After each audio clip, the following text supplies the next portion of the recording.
नमस्कार, सुनील शुक्ल की नज़र से कार्यक्रम के साथ मैं आज फिर उपस्थित हूँ, एक नए विषय, एक नई चर्चा के साथ। कार्यक्रम शुरू करने के पहले एक बार फिर अपील, द नागरिक को आप सब्सक्राइब करें। अगर हमारे वीडियोज़ आपको अच्छे लगते हैं तो उनको शेयर करें, उन पे अपना कमेंट भी दें, इससे हमारा उत्साह बढ़ता है। आज हम चर्चा करेंगे कि 5 राज्यों के विधानसभा चुनावों के बाद भारतीय जनता पार्टी की जो बैठक हुई जिसमें प्रधानमंत्री जी का अभिनंदन किया गया पार्टी की ओर से, उससे प्रधानमंत्री जी ने जो 2024 के चुनाव के मद्देनज़र लोगों से अपनी बातें कही। उन्होंने अपने लोगों को, सांसदों को, अपने पार्टी के कार्यकर्ताओं को, पदाधिकारियों को संबोधित करते हुए उनकी हौसला अफ़ज़ाई की और ये कहा कि यह किसी एक व्यक्ति की जीत नहीं है, बल्कि एक सामूहिक प्रयास की जीत है और तमाम और बातें भी उन्होंने कही हैं। उन्होंने भारतीय जनता पार्टी के चुनावी उपलब्धियों की भी चर्चा की और विपक्षी दलों की तुलना में उसे बेहतर बताया। इन तमाम चर्चाओं, परिचर्चाओं के बीच अब ये सवाल उठने लगा है कि 2024 का जो हमने अगले साल जो लोकसभा का चुनाव होने जा रहा है, भारतीय जनता पार्टी की उसमें क्या तैयारियाँ हैं? तरह-तरह की बातें की जा रही हैं क्योंकि भारतीय जनता पार्टी का नेतृत्व विपक्षी दलों के द्वारा जो सामाजिक हित के कार्यक्रम शुरू किए गए हैं या उनके शुरू किए जाने की घोषणा की गई थी, उनको रेवड़ी या रेवड़ियाँ कह कर के उसकी आलोचना की गई थी और लगातार उसपे हमले किए गए। वो हर कार्यक्रम प्रधानमंत्री जी के द्वारा और भारतीय जनता पार्टी के द्वारा आलोचना का शिकार रहा, जिसको विपक्षी दलों ने लागू करने की कोशिश की और तरह-तरह की बातें कही गई, यहाँ तक कहा गया कि इन रेवड़ी संस्कृति के प्रचलन से देश की अर्थव्यवस्था प्रभावित होगी। देश व्यवस्था लगातार कमज़ोर होती चली जाएगी। लोग हम और इसका बहुत ही विपरीत असर पड़ेगा। बावजूद इसके भारतीय जनता पार्टी ने भी अपने संकल्प पत्रों में, अपने घोषणा पत्रों में, अपने चुनावी वायदों में, अपनी रैलियों में तमाम तरह के इस तरह के सामाजिक सुरक्षा के या सामाजिक हित के, सामाजिक कल्याण के कार्यक्रमों की घोषणा करती रही है। यहाँ तक कि म जो 80 करोड़ लोगों को मुफ्त राशन देने का जो कार्यक्रम है, उस कार्यक्रम की अवधि जो अगले साल तक थी, उसको इसके पहले ही इसी साल प्रधानमंत्री जी ने उसकी घोषणा कर दी। किसी भी लोक कल्याणकारी राज्य की यह ज़िम्मेदारी बनती है कि वह अपने अम, गरीब लोगों की, सामाजिक आर्थिक रूप से पिछड़े लोगों की, विपन्न लोगों की मदद करे। ये उसका लोक कल्याणकारी राज्य की ज़िम्मेदारी है। अगर वो करती है तो कोई गुनाह नहीं करती। ये बल्कि सरकारों से अपेक्षा की जाती है। लेकिन पराश्रित बनाए रखना, पर निर्भर बनाए रखना, सरकारी संरक्षणों और सरकारी सहायताओं पर ही लोगों को आश्रित बना के रखना, इसकी अपेक्षा नहीं की जाती। अपेक्षा ये की जाती है कि सरकार अपने कार्यक्रमों, नीतियों, योजनाओं से गरीबी रेखा के नीचे रहने वाले लोगों को ऊपर लाएगी। अगर सरकार ये दावा कर रही है कि पिछले 10 वर्षों में उसने तमाम लोगों को, बड़ी संख्या में लोगों को गरीबी रेखा के से ऊपर लेकर के आई है, तो फिर 80 करोड़ लोगों को फिर से अनाज देने का क्या तर्क है? गोया कि गरीब गरीब ही रह गए, उनके पास अनाज खरीद करके खाने की ताकत नहीं रह गई। अगर वो गरीब हैं, तो उनको उनको मदद मिलनी चाहिए। लेकिन या फिर इस यह दावे का क्या मतलब होगा कि तमाम लोग गरीबी रेखा से ऊपर आए हुए हैं। यानी कि जितने गरीबी रेखा से ऊपर आए हैं, उसके अनुपात में लोग नए गरीब बन गए या गरीबी रेखा के नीचे चले गए। उनके उनकी आर्थिक स्थिति बेहतर नहीं हुई, उनको अपनी आर्थिक स्थिति बेहतर करने का मौका नहीं मिला। ये सवाल पैदा होता है। महिलाओं को अपने इन इन चुनावों के दौरान भारतीय जनता पार्टी ने मध्य प्रदेश में एक लाडली बहना कार्यक्रम की घोषणा की थी और उसको लागू करने के लिए का ऐलान भी कर दिया, लागू कर भी दिया था, क्योंकि घोषणा के पहले ही। और ये भी उन्होंने वादा किया था तत्कालीन मुख्यमंत्री ने कि कालक्रम में जो धनराशि दी जा रही है, इसको बढ़ाया जाएगा। ठीक है, ये भी कहा जा रहा है कि इस विधानसभा के चुनाव में वो जो कार्यक्रम लागू किया गया, उससे उसको लाभ भी मिला। कितना लाभ मिला, कितना लाभ नहीं मिला, यह बहस का विषय हो सकता है। इसी तरह के कार्यक्रमों की घोषणाएँ, योजनाओं की घोषणाएँ कांग्रेस ने भी की थी। मध्य प्रदेश के लिए भी, छत्तीसगढ़ के लिए भी और राजस्थान के लिए भी। कांग्रेस की जो सरकार थी राजस्थान में, उसने चिरंजीवी योजना की एक स्वास्थ्य योजना लेकर के अपने राज्य में लागू किया था और उससे 25 लाख रुपए तक लोगों को स्वास्थ्य का बीमा देने का एक कार्यक्रम लागू किया। बड़ी संख्या में लोग उससे लाभान्वित भी हुए और उसे एक बहुत ही परिवर्तनकारी कार्यक्रम की संज्ञा दी जा रही थी। ये कहा जा रहा था कि जनहित का एक बड़ा कार्यक्रम है और लोगों के स्वास्थ्य संबंधी खर्चे को कम करने में इसका बहुत बड़ा योगदान है। उसी सरकार ने जो उज्ज्वला योजना के लाभार्थी थे या गरीब लोग थे, उनको ₹500 में गैस का सिलेंडर देने का एक कार्यक्रम शुरू किया था और देना शुरू भी कर दिया था। अशोक गहलोत की सरकार ने राजस्थान में। इन कार्यक्रमों की बड़ी आलोचना की गई थी कि इससे देश के ऊपर या राज्य के ऊपर जो अर्थव्यवस्था है उसके ऊपर नुकसान होगा।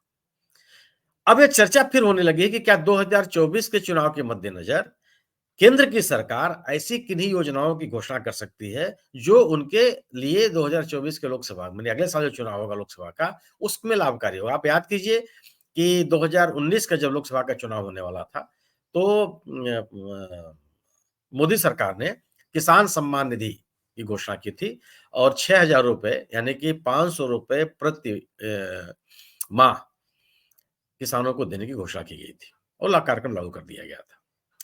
अब ये चर्चा की जा रही है कि जबकि वो ये माना जाता है कि चुनाव के पहले जो बजट पेश होता है, वो अनुपूरक बजट होता है।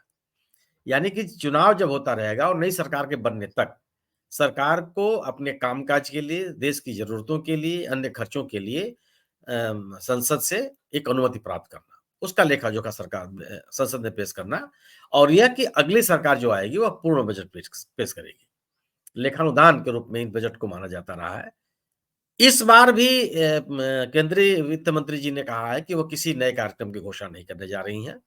यह लेखानुदान का होगा, अनुपूरक बजट होगा और सरकार अपने कामकाज के लिए आवश्यक बजट की का प्रावधान करेगी, वही प्रस्तुत करेगी। इस तरह की बात 2019 में कभी कही गई थी। तत्कालीन मुझे याद है वित्त मंत्री जी थे अरुण जेटली साहब अस्वस्थ थे वो, तो पीयूष गोयल जी ने संभवतः बजट पेश किया था और उन्होंने उस बजट में किसान सम्मान निधि की घोषणा की थी। चुनाव के ठीक पहले। अब ये बात कही जा रही है कि जो ₹6000 की राशि है, इसको बढ़ाया जा सकता है और हो सकता है कि इसको दुगना कर दिया जाए। यह भी कहा जा रहा है कि अन्य लोक लुभावन कार्यक्रमों की घोषणा की जा सकती है, योजनाओं की घोषणा की जा सकती है। सरकार लोगों को आर्थिक लाभ पहुँचाने के साथ-साथ जो अपना उसका राजनीति भारतीय जनता पार्टी का जो अपना एजेंडा होता है, वो राजनीति करने का जो तौर-तरीके हैं, वो तो उस पे तो निर्भर ही है, प्लस आर्थिक लाभ की ही बात कर रही है। ये भी कहा जा रहा है कि जो लाडली बहना कार्यक्रम मध्य प्रदेश सरकार ने घोषित किया है, हो सकता है कि उसको अन्य राज्यों में भी लागू कर दिया जाए। इसी तरह से जो बात कही जा रही है कि जो भारतीय जनता पार्टी ने आश्वासन दिया राजस्थान के चुनाव में कि वह ₹450 में गैस का सिलेंडर देगी, तो हो सकता है इसको पूरे देश में लागू कर दिया जाए, चुनाव के मद्देनज़र। क्या होगा, क्या नहीं होगा, नहीं कहा जा सकता, लेकिन इसकी बात बड़ी तेज़ी से कही जा रही है। अन्य तौर तरीकों से भी लोगों को आर्थिक सहायता पहुँचाने की बात सरकार सोच सकती है, ये कि जिससे उसको चुनावी लाभ हो। अब ये जो कार्यक्रम घोषित किए जाएँगे, वो कितने समाज कल्याण के लिहाज से हैं और कितने राजनीतिक फ़ायदे के लिए होंगे, इस पे बहस ज़रूर होगी। जो सरकार के समर्थक हैं, उनका अपना तर्क होगा, जो सरकार के विरोधी हैं, उनके अपने तर्क होंगे। लेकिन निश्चित रूप से चुनाव के वर्ष में जो कार्यक्रम घोषित किए जाते हैं, वह तो उसमें कोई संदेह नहीं है कि वो राजनीतिक लाभ के लिए ही किए जाते हैं। क्योंकि अगर समाज का कल्याण होता, आर्थिक रूप से विपन्न लोगों के कल्याण की बात होती तो सरकार अपने कार्यकाल के शुरुआत के दिनों में ही लागू इन कार्यक्रमों को लागू करती या कुछ दिनों बाद ही लागू करती। क्योंकि अगर कोई गरीब लोग हैं, आर्थिक रूप से विपन्न लोग हैं, ये अचानक तो आए नहीं हैं, वो राज्य में पहले से ही हैं, देश में पहले से ही हैं। इसकी जानकारी भी सरकार को है। ये तो होता नहीं कि अचानक चुनाव होने के कुछ दिनों पहले ही आपको उसकी जानकारी मिली हो और आप उनके हित के लिए आप नए कार्यक्रमों की घोषणा कर दें। तो आम तौर पर वो राजनीतिक लाभ के लिए ही घोषित किए जाते हैं। कुछ कार्यक्रमों के बहुत व्यापक लाभ मिलते हैं, कुछ के नहीं मिलते। तमाम कांग्रेस की सरकारों ने छत्तीसगढ़ में और राजस्थान में तमाम घोषणाएँ की, लोगों ने उनको स्वीकार नहीं किया। माने सरकार में नहीं लाए, जन समर्थन तो उनको मिला 40% तक अगर उनको जन समर्थन उनके साथ है, तो ये नहीं कहा जा सकता कि लोगों ने उनको पूरी तरह से अस्वीकार कर दिया। लेकिन निश्चित रूप से उनकी तुलना में भारतीय जनता पार्टी को लोगों ने ज़्यादा पसंद किया और भारतीय जनता पार्टी के समर्थन में ज़्यादा लोग उतरे।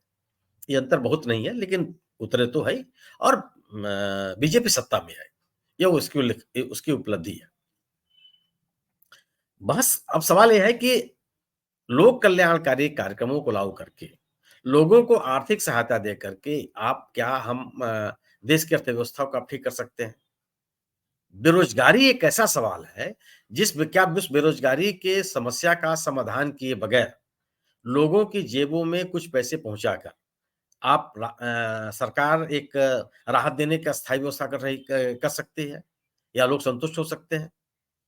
या इस तरह से आर्थिक सहायता दे करके जो देश की आर्थिक गतिविधियाँ हैं, उनको सरकार मजबूत कर सकती है? मुझे लगता है कि नहीं कर सकती। रोज़गार एक बड़ा व्यापक शब्द है, एक व्यापक अवधारणा है और रोज़गार के अभाव में आप अपने किसी देश की आर्थिक व्यवस्था को भी मजबूत नहीं कर सकते। क्योंकि रोज़गार से व्यक्ति के पास उसकी आय होती है, उसकी जेब में पैसा होता है। वह बाज़ार में जाता है, बाज़ार में सामान खरीदता है, उसकी खरीद से सामान की माँग बढ़ती है। सामानों की जब माँग बढ़ती है, तो उसका उत्पादन बढ़ता है। उत्पादन जब बढ़ता है, तो उद्योगों का विकास होता है। माने पूरे का पूरा सर्किल है ये, वो सभी संचालित होते हैं। लेकिन अगर आप लोगों की जेब में कुछ पैसा डाल देते हैं, तो मुझे लगता है कि वह अर्थव्यवस्था को मजबूत करने में उतना प्रभावकारी नहीं होता, जो आप रोज़गार देकर के इसको प्राप्त कर सकते हैं। अब जो नए आंकड़े आ रहे हैं कि बेरोज़गारी का दर बढ़ा है। माने जो centre for monitoring Indian economy माने सीएमआईई के जो ताज़ा-तरीन आंकड़े हैं कि मार्च 2023 में बेरोज़गारी की दर बढ़ कर के 7.87% हो गई। ये बढ़ती चली जा रही है। कुछ समय में ये ज़रूर नियंत्रित हुई थी। माने ये ज़रूर है कि दिसंबर 2022 में यह 8.30% थी। बीच में कम हुई, माने घट करके जनवरी 2023 में यह 7.14% हो गई थी। लेकिन अब फिर मार्च में के जो ताज़ा-तरीन आंकड़े हैं, उसमें बढ़ कर के 7.87% हो गई। इसमें शहरी और ग्रामीण दोनों इलाकों में बेरोज़गारी की दर बढ़ी है। ये चिंताजनक है। हम लोग कहते हैं कि भारत युवाओं का देश है और अगर युवाओं को के एक सक्षम युवाओं का ये देश है, अगर इन्हें रोज़गार के अवसर मिलेंगे तो हम हमारी बड़ी कामयाबी होगी। लेकिन क्या रोज़गार देने के सवाल पर सरकार गंभीर है? सरकारें गंभीर हैं? हमें इस विषय पे जब चर्चा हम करते हैं, सोचते हैं, तो निराशा हाथ लगती है। ग्रामीण क्षेत्रों में भी, शहरी क्षेत्रों में भी। सरकारी क्षेत्रों में ये बिल्कुल सही है कि सरकारी क्षेत्रों में ही आप नौकरी नहीं दे सकते या सरकारी क्षेत्रों के माध्यम से ही आप बेरोज़गारी की समस्या का दूर नहीं कर सकते। उद्योगों में रोज़गार के अवसर तलाशने होते हैं। कृषि में रोज़गार के बहुत सारे अवसर होते हैं। असंगठित क्षेत्र के तमाम लोग कृषि क्षेत्र में काम करते हैं, उनको रोज़गार मिलता है। लेकिन क्या कृषि में निवेश के बगैर, कृषि के उत्पादों की कीमत बेहतर दिए बगैर क्या रोज़गार के अवसर सृजित किए जा सकते हैं? बढ़ाए जा सकते हैं? नहीं बढ़ाए जा सकते। इसलिए असंगठित क्षेत्र में भी जो काम करने वाले लोग हैं, उनकी हालत भी बहुत खराब है। सरकारी क्षेत्रों में जो खाली पद पड़े हुए हैं, उनकी भर्ती नहीं हो रही। और एक सबसे बड़ा सवाल ये है कि जो रोज़गार के अवसर थोड़े बहुत हैं ही हैं, उसमें गुणवत्तापूर्ण रोज़गार कितना है?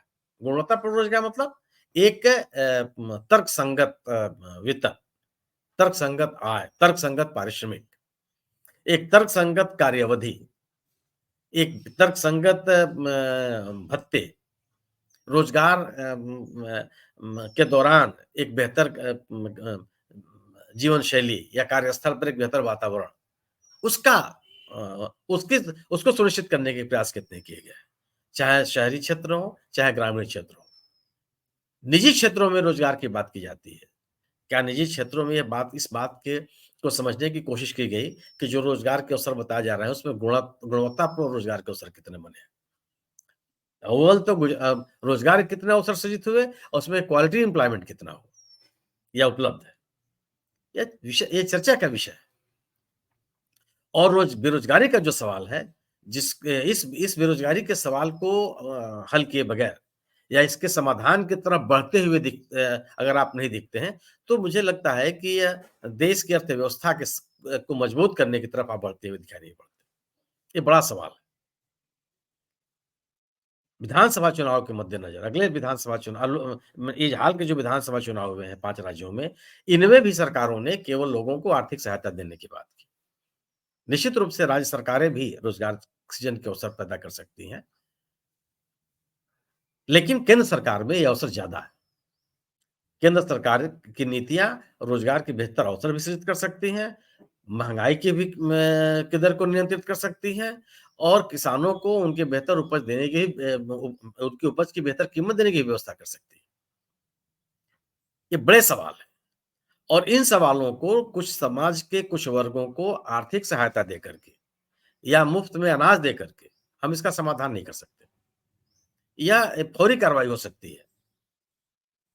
राजनीतिक लाभ भी इससे राजनीतिक दलों को मिल सकते हैं। लेकिन एक बेहतर देश और समाज बनने की तरफ आगे बढ़ नहीं बढ़ते हैं। लोगों को, देश के नागरिकों को आत्मनिर्भर बनाने की तरफ प्रेरित करना, ये बड़ा लक्ष्य है। और उनके अगर वो आत्मनिर्भर बनने की तरफ आगे बढ़ते हैं, उनको रोज़गार करने की तरफ उनके पास रोज़गार के अवसर मिलते हैं, तो मुझे लगता है कि ये बेहतर अर्थव्यवस्था का निर्माण करते हैं। एक मजबूत समाज का निर्माण करते हैं। हम भले कह लें कि हम 5 ट्रिलियन यूएस डॉलर इकॉनमी बनने की ओर अग्रसर हैं। हासिल भी कर लेंगे। सरकार के पास कोई पैसे की कमी नहीं है, राजस्व खूब है। लेकिन क्या हम अर्थव्यवस्था का आकार बढ़ने मात्र से जो समाज के लोग हैं, देश के जो सामान्य नागरिक है, उसको भी बढ़ते हुए अर्थव्यवस्था के आकार का लाभ मिल जाता है? मुझे लगता है कि नहीं मिलता। वो तब तक नहीं मिलता जब तक अर्थव्यवस्था बढ़ती हुई नज़र नहीं आती और उस बढ़ती हुई अर्थव्यवस्था में उस व्यक्ति का योगदान नहीं होता, क्योंकि उसकी क्रय शक्ति नहीं बढ़ती। क्रय शक्ति अगर नहीं बढ़ती है, तो समाज में बाज़ार में माँग नहीं बढ़ती। माँग जब नहीं बढ़ती है, तो उत्पादन पे दबाव नहीं बनता। उत्पादन पे दबाव नहीं बढ़ता, तो उद्योगों का विकास नहीं होता और उद्योगों का जब विकास नहीं होता है, तो हम बेहतर अर्थव्यवस्था नहीं बना सकते। संभव नहीं है ये। जिस तरीके से सरकारें या राजनीतिक दल अपने राजनीतिक लाभों के लिए लोगों के जेबों में पैसा डालने का प्रयास कर रही हैं, मुझे लगता है कि अगर वह बेहतर शिक्षा, बेहतर स्वास्थ्य, रोज़गार के बेहतर अवसर प्रदान करने की अगर कोशिश करें, तो यह एक बेहतर देश बनाने की तरफ एक मजबूत कदम होगा। आज बस इतना ही, फिर एक नए विषय, एक नई चर्चा के साथ उपस्थित होऊँगा। नमस्कार।